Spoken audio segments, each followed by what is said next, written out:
जीए लतीफ़ जीए शाह सचल सामीच ॿोली नओं न्यापो प्रोग्राम सां मां वीना श्रृंगी अव्हां जी ख़िदमत में हाज़िर आहियां।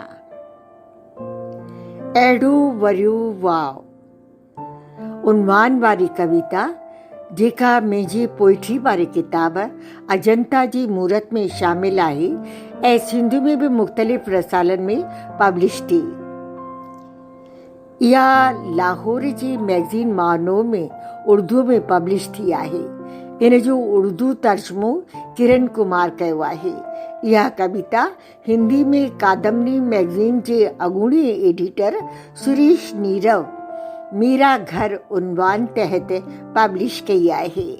अॼु जे कवर पेज वारी तस्वीर सिंध जे बर्ख शाइर अयाज़ गुल जे डिजिटल आर्ट ज़रिए पोर्ट्रेट जे शेयर कयल सूखड़ी आहे। शाइर अयाज़ गुल जा दिल जे गहराइनि सां थोरा मञींदसि। मां संदसि शुक्रगुज़ार आहियां।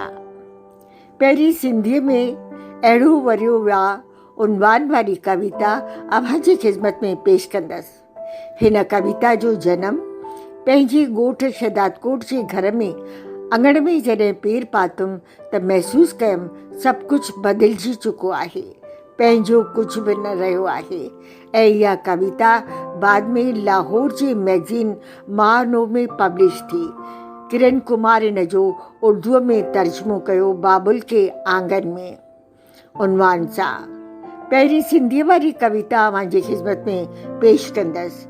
अहिड़ो वरियो वाव मुंहिंजे सफ़र जो आगाज़ मुंहिंजे सफ़र जो आगाज़ ऐं मंज़िल जो अंत अमड़ तुंहिंजे ग़ैर मौजूदगी में उन वक़्तु थियो जॾहिं वरनि पुॼाणा पंहिंजे अबाणे आंगण में पेर पातमि। जॾहिं वरनि पुॼाणा पंहिंजे आंगण में पेर पातमि ॿेड़ीचनि में अहिड़ो वाव वरियो जंहिं पंहिंजे नफ़रत जे दज़ सां रिश्तनि नातनि खे लटे छॾियो। सभु कुझु पंहिंजो हूंदे बि पंहिंजो कुझु न हो। सभु कुझु पंहिंजो हूंदे बि पंहिंजो कुझु बि न हो। अबाणनि जे साए जी महिरूमी तसवर कंदे अखियुनि मां आब छुलकण बदिरां मोती बणिजी अटकी पियो। अखियुनि मां आब छुलकण बदिरां मोती बणिजी अटकी पियो ऐं उधमनि जे आंधी तूफ़ान जो रूप धारे मन अंदरि पेही वियो। इन कविता जो उर्दू में तर्जुमो पेश करे रही आहियां जेको लाहौर जी मैगज़ीन मानो में बाबुल के आंगन उनवान तहत छपियो आहे। मेरे सफ़र का आगाज़ और मंजिल का इख्तिताम मेरे सफ़र का आगाज़ और मंजिल का इख्तिताम उस वक्त हुआ जब माँ तेरी अदम मौजूदगी में मैंने बरसों बाद बाबुल के आंगन में पाँव धरा। माँ तेरी अदम मौजूदगी में मैंने बरसों बाद बाबुल के आंगन में पाँव धरा। घने जंगल में ऐसी हवा चली जिसने रिश्ते नातों को लूट लिया। घने जंगल में ऐसी हवा चली जिसने रिश्ते नातों को लूट लिया।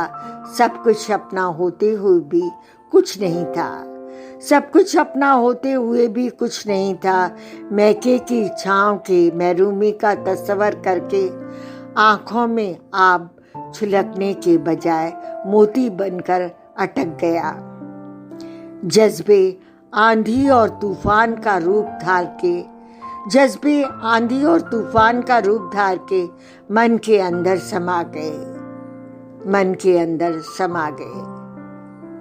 अव्हां जी ख़िदमत में पंहिंजी सिंधी कविता अहिड़ो वरियो वाव जो उर्दू में तर्जुमो पेश कयो बाबुल के आंगन में।